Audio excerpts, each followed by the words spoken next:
is the Human Connectome project, you're probably wondering? Well, as many know, we were able to map the human genome. And the goal with the Human Connectome project is to map the brain, a human brain. And I guess I should start by explaining some basics to how the brain works in order to really grasp what they're trying to do. And your brain wires itself from the moment you're born. Your brain is learning, I guess you can say. It's making connections and it's wiring itself to create you. And I guess that's a really, really cheap version of it, but it's much more complex in terms of how that works, in terms of crack myself up. In terms of like basic understanding of the Human Connectome project, it's really about just mapping the circuitry of the brain and creating software that could help map an individual's brain so that it can understand processing at a much more microscopic level a specific disorder, and basically just a theoretical idea of how thinking works all together and how, you know, our circuitry of our brain integrates with itself. And I could really go into detail about it. But I could really go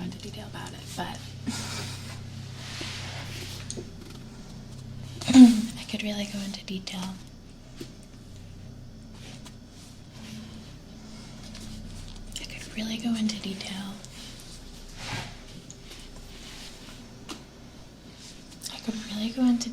About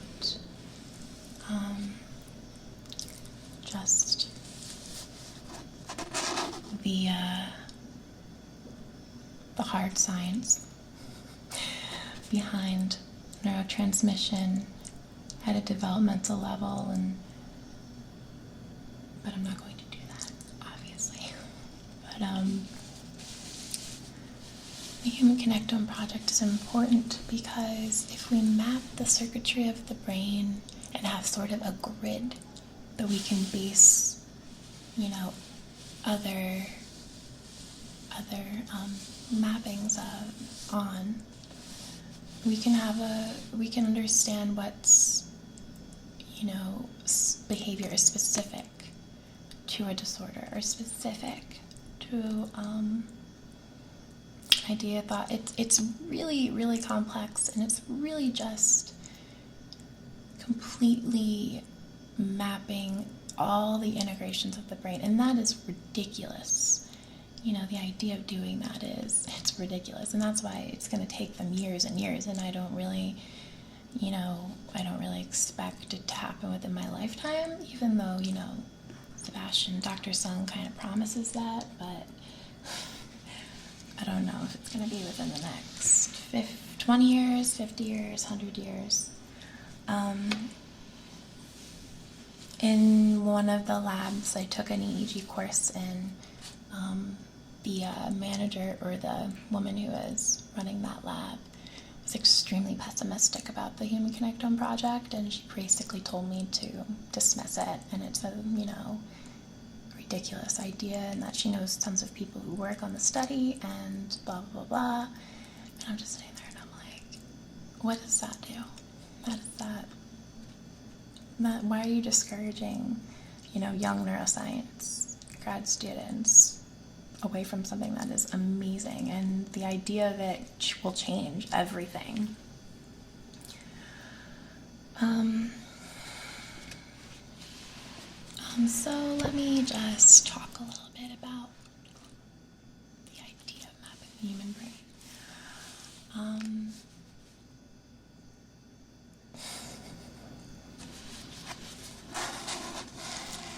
I'm going to put a link in the description with the TED Talk about the Human Connectome Project.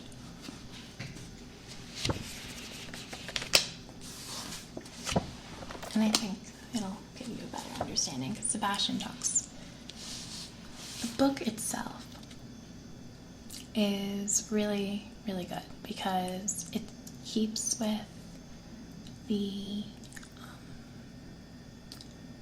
inspiration behind why this is important and why it's something to strive for. And a lot of people in the neuroscience community, including people I work with, are extremely pessimistic about the idea of mapping the human brain, mainly because of how, how many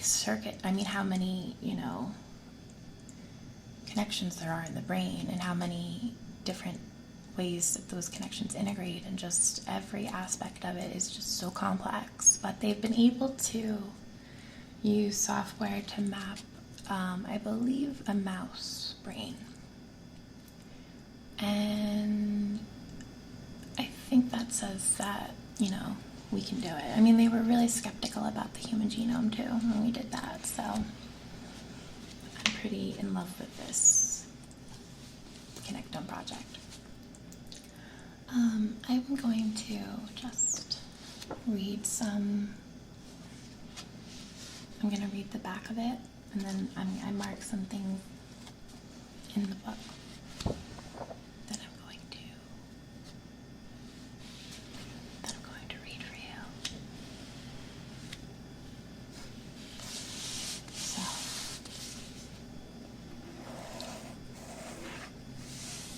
every person is unique, but science is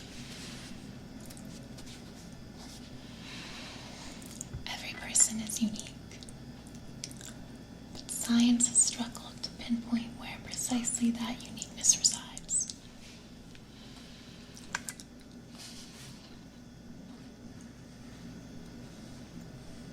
Our genome may determine our eye color and even aspects of our character.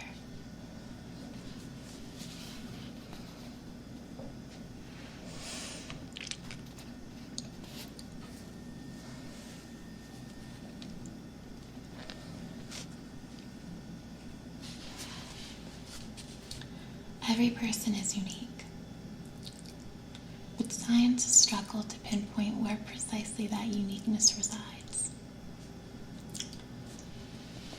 Our genome may determine our eye color and even aspects of our character, but our friendships, failures, and passions also shape who we are.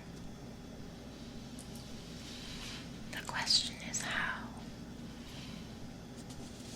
Sebastian Sung is at the forefront of a revolution in neuroscience. He believes that our identity lies not in our genes, but in the connections between our brain cells, our particular wiring. Sung and a dedicated group of researchers are leading the effort to map these connections, neuron by neuron, synapse by synapse. It's a monumental effort, but if they succeed, they will uncover the basis of personality, identity, intelligence, memory, and perhaps disorders such as autism and schizophrenia. Connectome is a mind-bending venture story that presents a daring, scientific, and technological vision for understanding what makes us who we are, both as individuals and as a species. So, I'm really excited about just this in general, but it is a long ways away.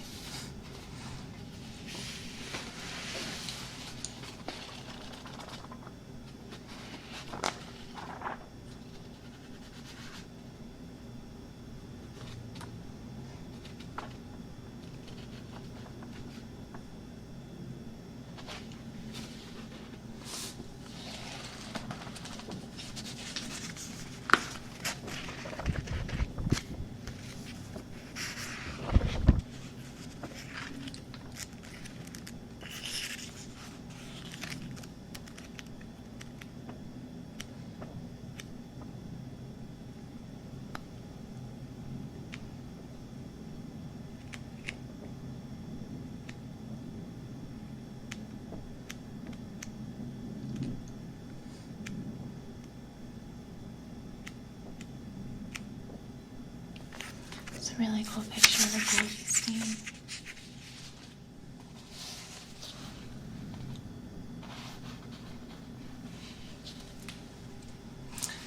And Golgi was the first to stain circuitry.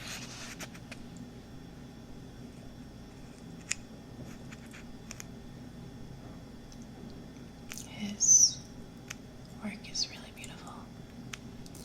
C. elegans is like the most awesome species because we've been able to use it to understand so much. We learned about the aldopa gene, how it affects aging.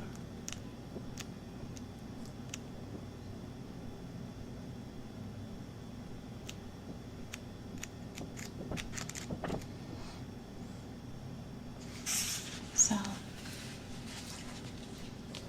this is a model of a neural network. So the idea is to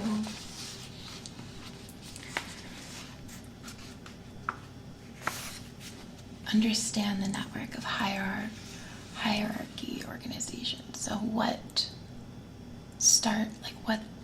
aspects of our thinking and our being start where, and how do they integrate with each other, or how does it integrate within your brain?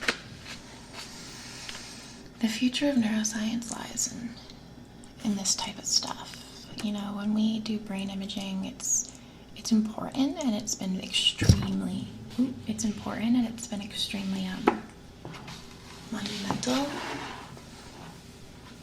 in understanding disorder, but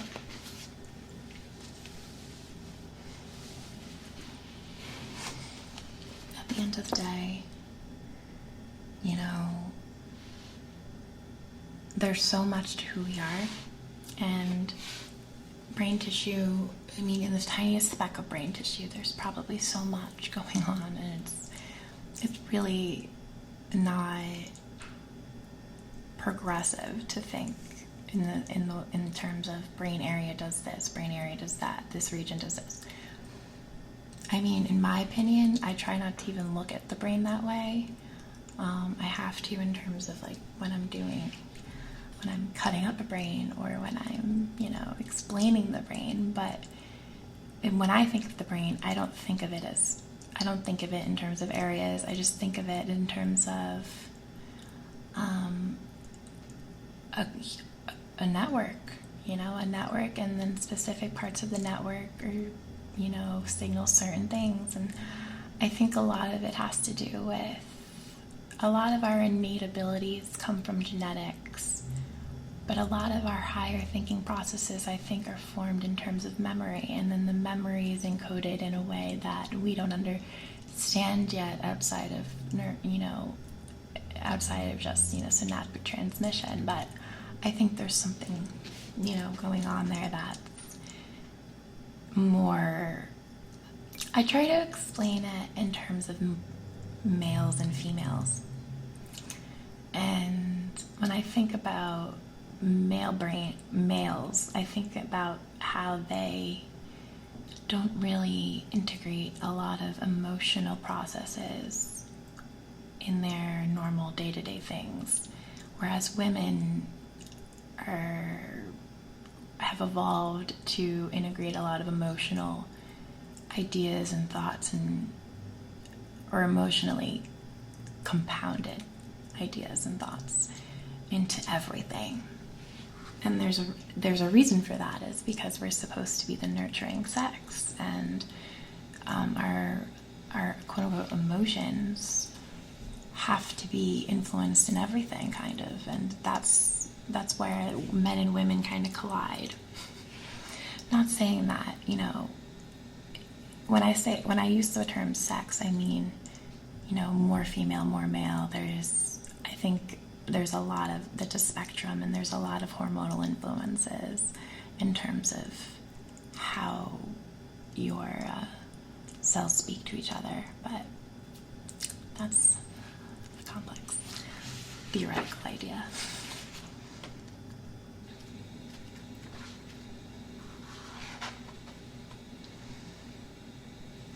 This is a really cool picture of a neuron.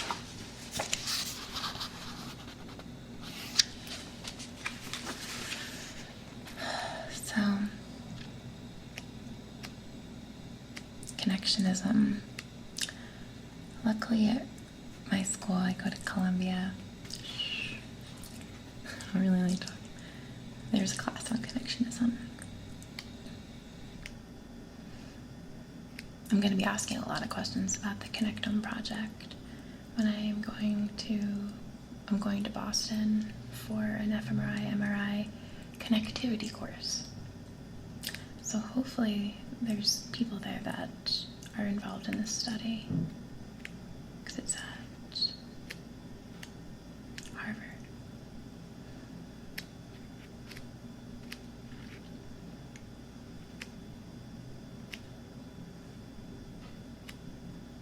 Okay, so I'm going to read the first chapter.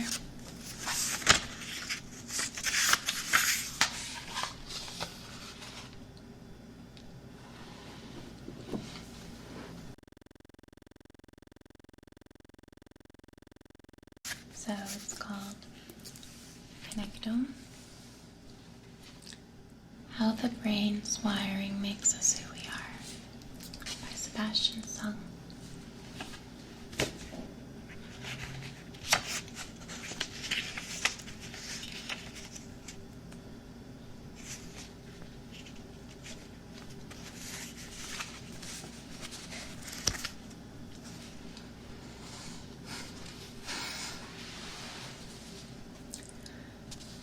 No road or trail can penetrate this forest.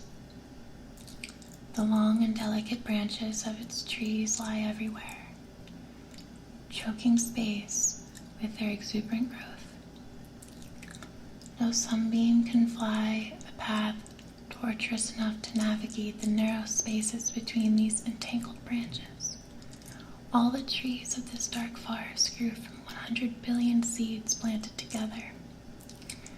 All in one day, every tree is destined to die.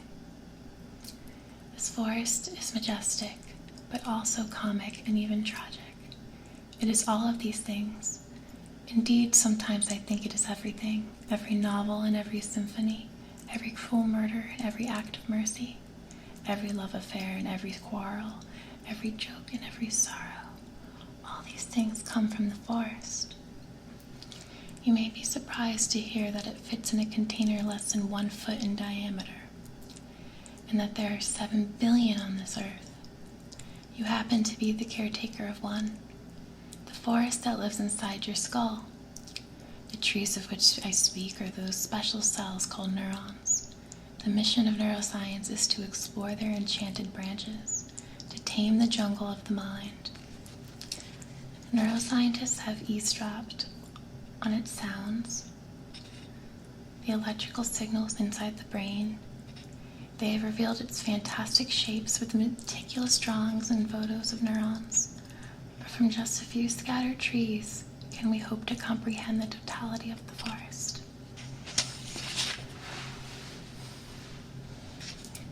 In the 17th century, the French philosopher and mathematician Blaise Pascal wrote about the vastness of the universe.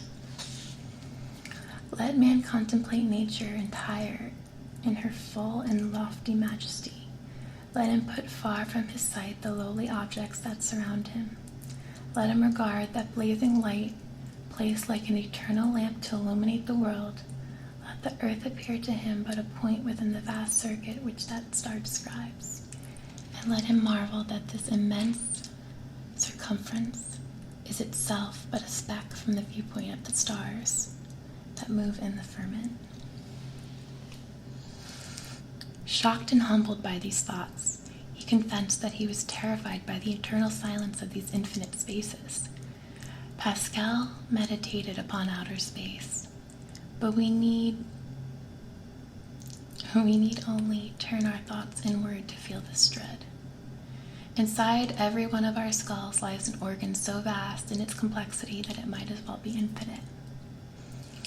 As a neuroscientist myself, I have come to know firsthand Pascal's feeling of dread. I have also experienced embarrassment. Sometimes I speak to the public about the state of our field. After one such talk, I was pummeled with questions. What causes depression and schizophrenia? What is special about the brain of an Einstein or a Beethoven? How can my child learn to read better? As I failed to give satisfying answers, I could see faces fall. In my shame, I finally apologized to the audience. I'm sorry, I said. You thought I'm a professor, but because I know the answers. Actually, I'm a professor because I know how much I don't know. Studying an object as complex as the brain may seem almost futile. The brain's billions of neurons resemble trees of many species and come in many fantastic shapes. Only the most determined explorers can hope to capture a glimpse of this forest's interior, and even they see little and see it poorly. It's no wonder that the brain remains an enigma. My audience was curious about brains that malfunction or excel, but even the humdrum lacks explanation. Every day we recall the past, perceive the present, and imagine the future. How do our brains accomplish these feats? It's safe to say that nobody really knows. Daunted by the brain's complexity, many neuroscientists have chosen to study animals with drastically fewer neurons than humans. The worm shown in Figure 2, C. elegans,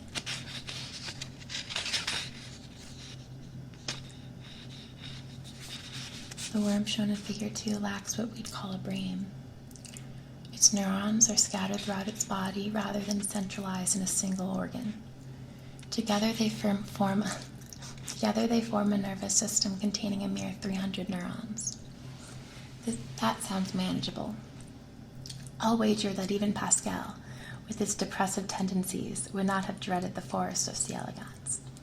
That's the scientific name for the 1 millimeter long worm. Every neuron in this worm has been given a unique name and has a characteristic location and shape. Worms are like precision machines, mass-produced in a factory. Each one has a nervous system built from the same set of parts, and the parts are always arranged in the same way. What's more, this standardized nervous system has been mapped completely. The result? In this. That is the map of the nervous system of C. elegans.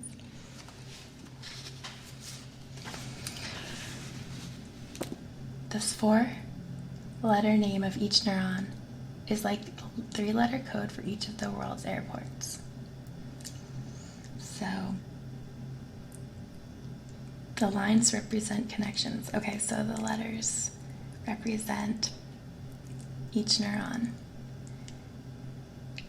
and the lines represent connections between neurons, just as lines on a flight mat represent routes between cities. Okay, he's simplifying it because I'm just like, wait, is he? We say that 2 neurons are connected if there is a small junction, called a synapse, at a point where the neurons touch. Through the synapse, one neuron sends messages to the other. Engineers know that a radio is constructed by wiring together electronic components like resistors, capacitors, and transistors. A nervous system is likewise an assembly of neurons wired together by their slender branches.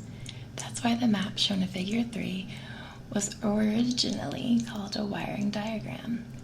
More recently, a new term has been introduced, the connectome. This word invokes not electrical engineering, but the field of genomics.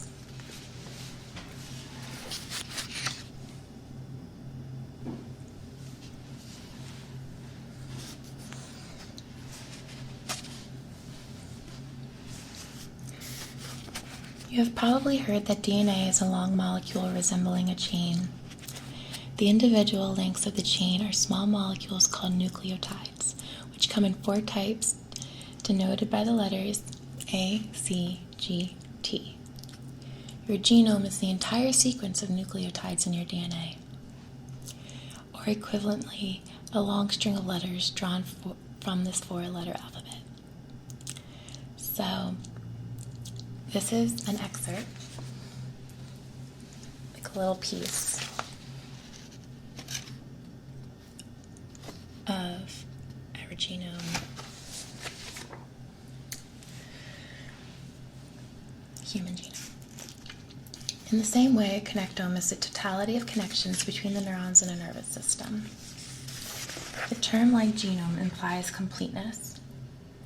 A connectome is not one connection or even many, it is all of them. In principle, your brain could also be summarized by a diagram that is like the worm's, though much more complex. Would your connectome reveal anything interesting about you? The first thing it would reveal is that you are unique. You know this, of course, but it has been surprisingly difficult to pinpoint where precisely your uniqueness resides.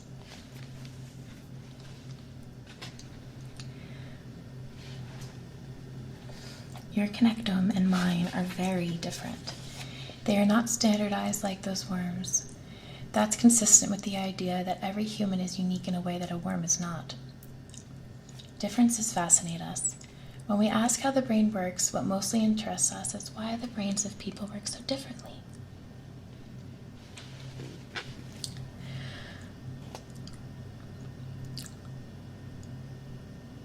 Why can't I be more outgoing, like my extroverted friend? Why does my son find reading more difficult than his classmates do? What is my teenage cousin starting to hear imaginary voices? Why is my teenage cousin starting to hear imaginary voices? Why is my mother losing her memory? Why can't my spouse or I be more compassionate and understanding? This book proposes a simple theory. Minds differ because connectomes differ. The theory is implicit in newspaper headlines. Like autistic brains are wired differently. Personality and IQ might also be explained by connectomes, perhaps even your memories. The most idiosyncratic aspect of your personal identity could be encoded in your connectome. But let's consider an alternative theory. Minds differ because genomes differ. In effect, we are who we are because of our genes. The new age of the personal genome is dawning. Soon we'll be able to find our own DNA sequences quickly and cheaply. We know that genes play a role in mental disorders and contribute to normal variation in personality and IQ.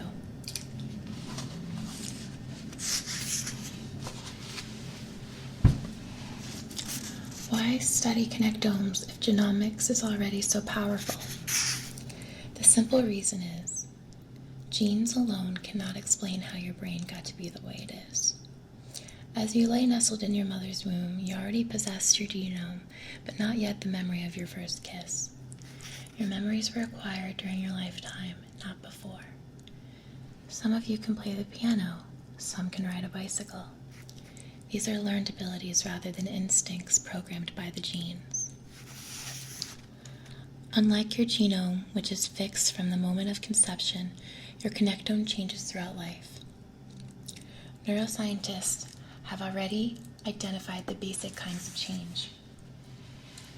Neurons adjust or reweight their connections by strengthening or weakening them. Neurons reconnect by creating and eliminating synapses. And they rewire by growing and retracting branches.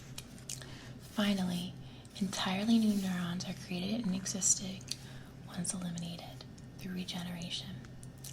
We don't know exactly how life events, such as your parents' divorce, your fabulous year abroad, change your connectome, but there is good evidence that all 4 R's, reweighting, reconnection, rewiring, and regeneration, are affected by our experiences. At the same time, the 4 R's are also guided by genes.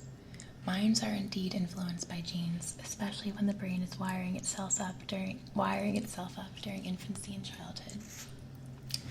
Both genes and experiences have shaped your connectome. We must consider both historical influences if we want to explain how your brain got to be the way it is. The connectome theory of mental differences is compatible with the genetic theory, but it is far richer and more complex because it includes the effects of living in the world. The connectome theory is also less deterministic. There is There's reason to believe that we shape our own connectomes by the actions we take, even by the things we think. Brain wiring may make us who we are, but we play an important role in wiring up our brains. To restate the theory more simply, you are more than your genes. You are your connectome. If this theory is correct, the most important goal of neuroscience is to harness the power of the 4 R's. We must learn what changes in the connectome.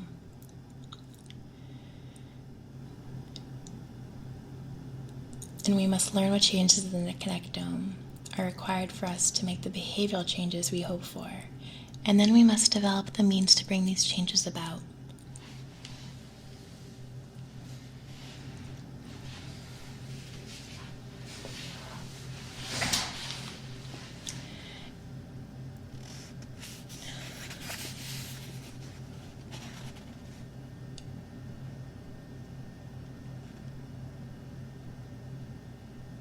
If we succeed, neuroscience will play a profound role in the effort to cure mental disorders, heal brain injuries, and improve ourselves. Given the complexity of connectomes, however, this challenge is truly formidable. Mapping the C. elegans nervous system took over a dozen years. Though it contains only 7,000 connections, your connectome is 100 billion times larger, with 1 million times more connections than your genome has letters.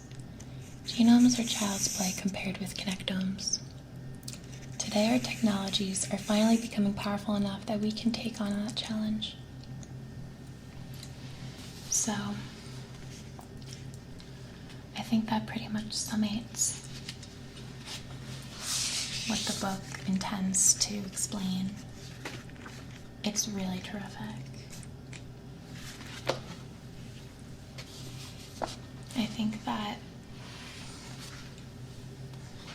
if you're somebody that prides themselves on theoretical ideas that could explain the way we behave and think, this book is a definite must. I've read it like 4 times. I always bring it up to people because I'm just like, did you hear about that? Not a lot of people have, surprisingly. The Society for Neuroscience meeting is in Chicago this week. I went last year and I was surprised there wasn't much connectome stuff going on.